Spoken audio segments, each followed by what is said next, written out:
समय की बात है, एक गरीब और लाचार शख्स जिसका नाम उमर था, एक ऐसे गांव में रहता था जहां चारों तरफ केवल सूखे पहाड़ और तपती रेत फैली हुई थी। उमर की जिंदगी में दुखों से बढ़कर कुछ नहीं था, लेकिन उसका ईमान अल्लाह पर अटूट था। हर हाल में वह सिर्फ शुक्र अदा करता और हिम्मत नहीं हारता। उमर के घर की हालत बहुत दयनीय थी। दीवारें दरारों से भरी थीं और छत इतनी कमजोर थी कि बारिश के दिनों में ऐसा लगता जैसे आसमान गिर पड़ा हो। उसके पास एक ही दौलत थी, उसकी प्यारी बकरी, जिसका नाम उसने बरकत रखा था। बरकत ने उमर के घर में हमेशा सुख और बरकत लाया। लेकिन एक रात उमर की दुनिया ही थम सी गई।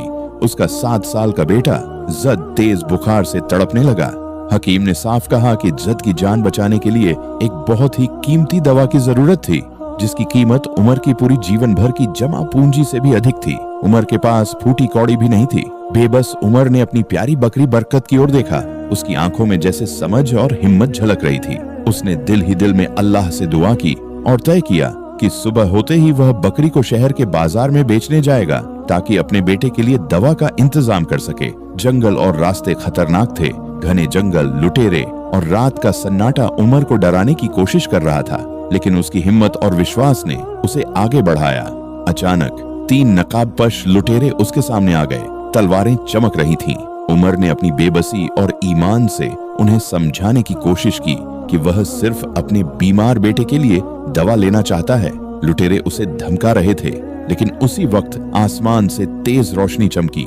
लुटेरे डर के मारे इधर उधर भाग गए और जंगल में खौफनाक सन्नाटा छा गया। उमर ने अल्लाह का शुक्र अदा किया और शहर की तरफ तेजी से बढ़ा। शहर पहुंचने पर बाजार सुनसान था। शहर के सबसे बड़े अमीर ने छोटी खरीद फरोख्त पर रोक लगा रखी थी। उमर ने हर दुकानदार के पास हाथ जोड़ते हुए कहा कि उसे सिर्फ अपने बेटे के लिए दवा चाहिए। कोई मदद नहीं कर रहा था और लोग उसे पागल समझकर हंस रहे थे। उमर ने आखिरकार हवेली के दरवाजे पर हिम्मत करके खड़ा हो गया। हवेली का मालिक मगरूर और घमंडी था। उसने उमर की फटी हालत और बकरी बरकत को देखकर ताना मारा और एक शर्त रखी, अगर उमर अपनी बकरी को दीवार से कूदने देगा तो वह जद के लिए दवा देगा। उमर का दिल टूट रहा था। बकरी उसकी आखिरी उम्मीद थी, लेकिन जद की जान खतरे में थी। उसने भारी मन से बकरी को दीवार की तरफ बढ़ाया। तभी हवेली के अंदर से अचानक चीख और हंगामा हुआ। हवेली का अमीर बेटा, जो बरसों से बोल नहीं सकता था, दौड़ते हुए आया और बकरी की तरफ इशारा किया। ये चमत्कार देखकर अमीर शख्स के पैरों तले जमीन निकल गई।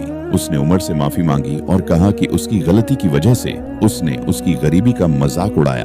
अब उसने महसूस किया कि उमर की सब्र और बकरी बरकत की कीमत उसकी दौलत से कहीं अधिक है। अंततः अमीर ने तुरंत अपने नौकरों को हुक्म दिया कि शहर के सबसे बड़े हकीम को उमर के घर भेजा जाए और जितनी भी कीमती दवाएं हैं तुरंत रवाना की जाएं। उमर अपने घर पहुंचा तो देखा कि जद पूरी तरह स्वस्थ है और उसके चेहरे पर अजीब सी रूहानी चमक थी। जोया सजदे में गिरकर आंसू बहा रही थी।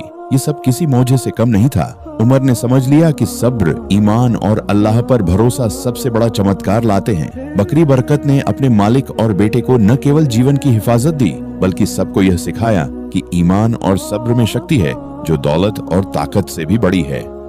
अमीन।